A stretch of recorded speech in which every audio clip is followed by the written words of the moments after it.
وهاجاك داوديال waxa hadda garabkayga fadhiya wariye Badri Waaxid oo isagu kamid ah warbaahinta Somaliland marka koobaad Badri waan ku soo dhaweynaya soo dhawow waxa jirtay in aalada Facebook oo aad isticmaashid aad qoraal ku soo qortay aad ugu hiilinaysid dadka Falastiiniyiinta ah maxaa kugu kalifay ayaa la soo oran karaya arinta noocaasiya sawir wala warunta baraha bulshada kooda xiriirtaan ku soo qoray waxaan doonayay walaal hadii Allah uu dalogalaado aan doonayay inaan maanta shaaciyo maanta ay taariikhdu tahay 19 bisha 2023 bisha 10 maalin khamiisa saacadu ay tahay 12 subaxnimo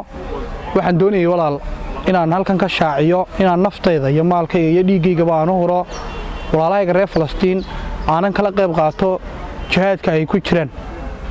waxa tahay qofkii markaasi ugu horeeyay ee warbaahinta Somaliland ka howlgala ee sheegay inuu Falastiin tagayo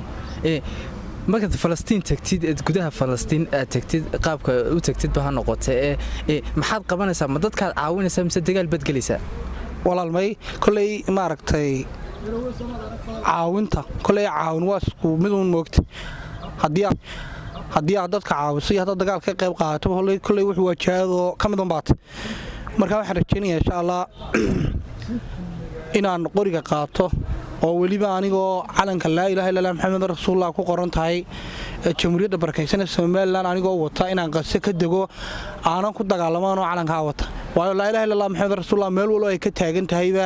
markasta way sareynaysaa oo waa kalimatul ulya laa ilaaha illa Muhammad rasuulullah meel kasto ay joogtana iyada sareysa kelmadda laa ilaaha illa Muhammad rasuulullah marka waxaan doonayaa hadii Allah uu ogolaado inaan qoriga qaato oo aan dagaalamo ilaa aan kaga dhimanayo halkaas aan joogayo insha Allah aad u wanaagsan